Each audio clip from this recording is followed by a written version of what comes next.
Welcome to Wednesday section of the lesson. In today's section, it says the Bible verses in this week's punchline section talk about how destructive envy and jealousy can be. As you read these verses, think about who is getting hurt. When you're jealous of someone, is that feeling most destructive to them or to you? There's this chemistry analogy that people use sometimes about hate. That when you hate someone, it's like an acid. An acid does more damage to the container than it does to the thing that it is poured on. Right? So I guess that's similar to the envy and jealousy, that it hurts you more than the person. And there are times too when the person that you are jealous of doesn't even know or care that you are, you have those feelings of jealousy and envy. Before, could we just go through the punchlines so that we have those there? Anger is cruel and fury overwhelming, but who can stand before jealousy? Proverbs 27, verse 4. Good and upright is the Lord, therefore he instructs sinners in his ways. He guides the humble in what is right and teaches them his way. That's taken from Psalm 25, verses 8 and 9. Proverbs 14:30 says, "A heart at peace gives life to the body, but envy rots the bones." Job 5 verse 2 says, "Resentment kills a fool, and envy slaps the simple." Romans 13 verse 13 says, "Let us behave decently as in the daytime, not in arousing and drunkenness, not in sexual immorality and debauchery, not in dissension and jealousy." All right. Now it says, now read Numbers 12 again and think about what happened to Miriam and how could her punishment be seen as an illustration of the destructive power of jealousy? So quickly jumping over to the King James Version, Numbers 12 says, "And Miriam and Aaron spake against Moses because of the Ethiopian woman whom he had married, for he had married an Ethiopian woman. And they said, Hath the Lord indeed spoken only to Moses?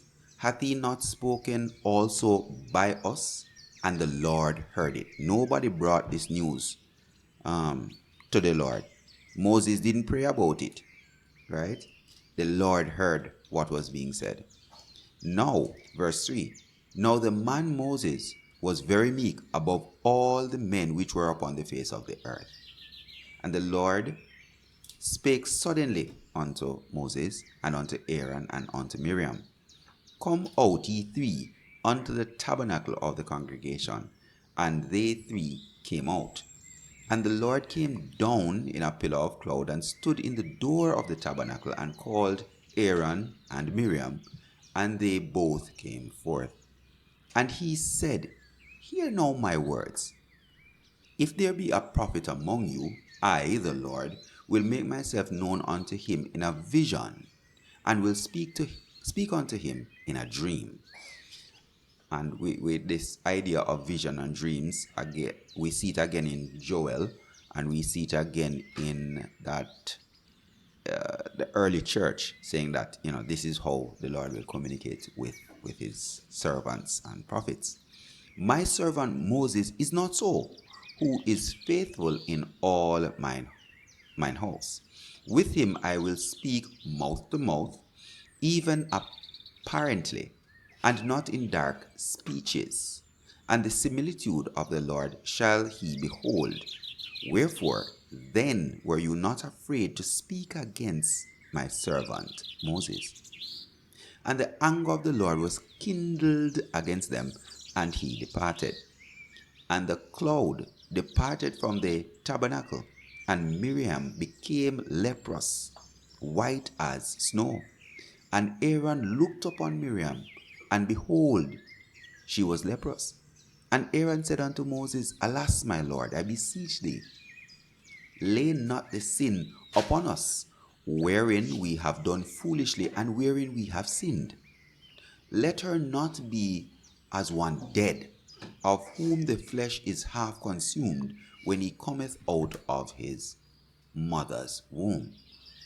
And Moses cried unto the Lord, saying, Heal her now, O God, I beseech thee. And the Lord said unto Moses, If her father had spit in her face, should she not be ashamed for 7 days? Let her be shut out of the camp 7 days, and after that let her be received in again. And Miriam was shut out of the camp 7 days, and the people journeyed not till Miriam was brought in again. And afterwards the people removed from Hazeroth and pitched in the wilderness of Paran. Quite an interesting little bit there. Does anything stand out in that for you? I guess the fact that God was angry with the position of Miriam and Aaron, that they were jealous, signifying that God does not like us harboring jealousy in our hearts, and it is punishable, and he chose to exact his punishment on Miriam. So we have to be careful what thoughts it is that we are harboring in our hearts towards other persons.